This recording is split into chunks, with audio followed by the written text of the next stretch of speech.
ಅಣ್ಣ ಎಲ್ಲಿಗೆ ಹೋಗಿರ್ಬೋದು, ಮನೆಯಲ್ಲಿ ಇಲ್ಲವಲ್ಲ? ಅಣ್ಣ ಅಣ್ಣ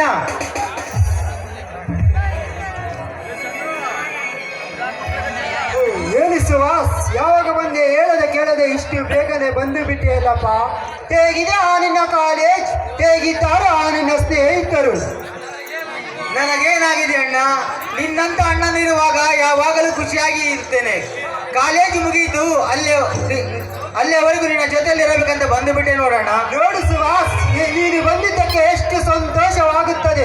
ನೀನು ಯಾವುದಾದರೂ ಒಂದು ಉದ್ಯೋಗದಲ್ಲಿ ಸೂಟು ಬೂಟು ಹಾಕಿಕೊಂಡು ನಾನು ಕಂಡ ಕನಸು ನನಸು ಮಾಡಲೇಬೇಕು ತಮ್ಮ. ನೀನು ಅಣ್ಣ ಅಣ್ಣ ತಂದೆ ತಾಯಿ ಇಲ್ಲದ ನನಗೆ ತಂದೆ ತಾಯಿಯಾಗಿ ಬೆಳೆಸಿದ ನಿನ್ನ ಆಸೆ ಈಡೇರಿಸುವುದು ನನ್ನ ಕರ್ತವ್ಯ ಅಣ್ಣ.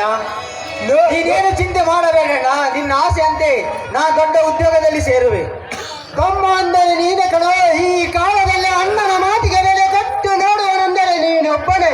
ಇದೇ ಸಮಯದಲ್ಲಿ ಅಪ್ಪ ಅಮ್ಮ ಇದ್ದಿದ್ದರೆ ಎಷ್ಟು ಸಂತೋಷ ಪಡುತ್ತಿದ್ದಾರೆ ನೋಡು ಸುಹಾಸ್. ದುಃಖಿಸಬೇಡ ಅಣ್ಣ, ಸಮಾಧಾನ ಮಾಡಿಕೋ. ಆ ದೇವರು ನನಗೆ ತಂದೆ ತಾಯಿ ಇಲ್ಲದಿದ್ದರೆ ಏನಾಯ್ತು, ಅವರಿಗಿಂತ ಚೆನ್ನಾಗಿ ನೋಡಿಕೊಳ್ಳುವ ದೇವರಂತ ಅಣ್ಣನು ನೀನಿರುವಾಗ ನನಗಷ್ಟೇ ಸಾಕಣ್ಣ. ಸುಹಾಸ್, ನಿನ್ನಾಗೆ ನನಗೆ ಮಾತನಾಡಲು ಬರುವುದಿಲ್ಲ ಸುಹಾಸ್. ನೀನು ಹೋಗಿ ಮೊದಲು ಸ್ನಾನ ಮಾಡಿಕೊಂಡು ಊಟಕ್ಕೆ ರೆಡಿಯಾಗಿ ಬಾರಪ್ಪ. ನಿನ್ನ ಜೊತೆ ಕೂತು ಊಟ ಮಾಡಿ ತುಂಬಾ ದಿನಗಳಾಗಿದೆ ಕಣಪ್ಪ. ಅಣ್ಣ, ಮೊದಲು ನನಗೆ ಒಂದು ಮಾತು ಕೊಡು. ಎಷ್ಟು ದಿನ ಅಂತ ಹೀಗೆ ದುಡಿದು ಜೀವನ ಕಳಿತೀನ? ಈಗಾದರೂ ಒಂದು ಮದುವೆ ಮಾಡಿಕೊ ಅಣ್ಣ. ಓ ಯಾಕಪ್ಪ, ಏನು ವಿಶೇಷ? ಕಾಲೇಜಿನಲ್ಲಿ ಏನು ಲವ್ ಗಿವ್ ಏನಾದರೂ ಮಾಡಿದೆ ಏನು? ಬರ್ತಾ ಇದ್ದಂಗೆ ಮದುವೆ ವಿಚಾರ ಮಾತನಾಡುತ್ತಿರುವೆಲ್ಲ ತಮ್ಮ.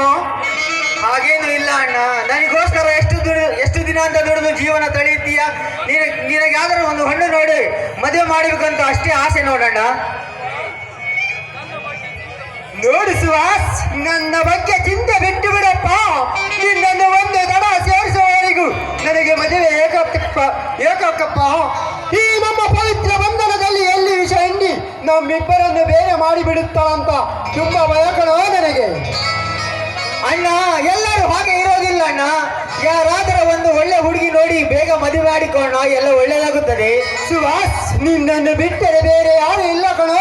ನಿನ್ನ ಮಾತಿನಂತೆ ಆಗಲಿ ಅಣ್ಣ. ತುಂಬಾ ಖುಷಿ ಆಗುತ್ತದೆ ನನಗೆ.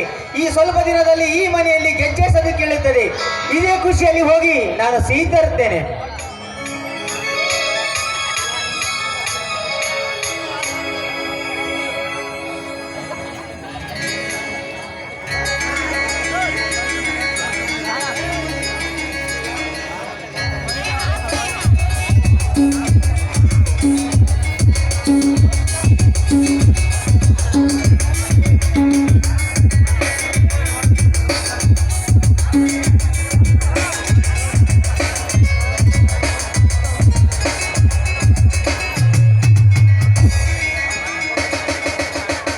ನಲ್ಲಿ ಶಿವಮೂರ್ತಿ ಸ್ವಾಮಿ ಇವರು ಎಕರೆ ಪಾತ್ರ ಮಾಡಿರ್ತಕ್ಕಂಥ ರುದ್ರೇಶ ಸ್ವಾಮಿ ಅವರಿಗೆ 501 ರೂಪಾಯಿ ಕೊಟ್ಟಿರ್ತಾರೆ. ಅವರು ಸ್ವೀಕರಿಸಬೇಕಾಗಿ ವಿನಂತಿ.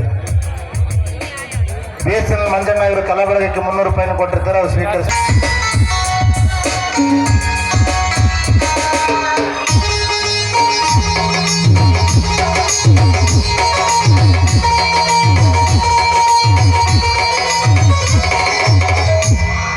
ತಿಂಗಳ ಬೆಳಗಿನ ಅಂಗಳದಲ್ಲಿ ಬೆಳೆದ ಪ್ರೀತಿಯ ಸಂಸಾರ, ದೇವರು ಬೆಟ್ಟದ ಮಾತನಾಡಬೇಕು ನಮ್ಮಿ ಸಂಸಾರ.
ಆ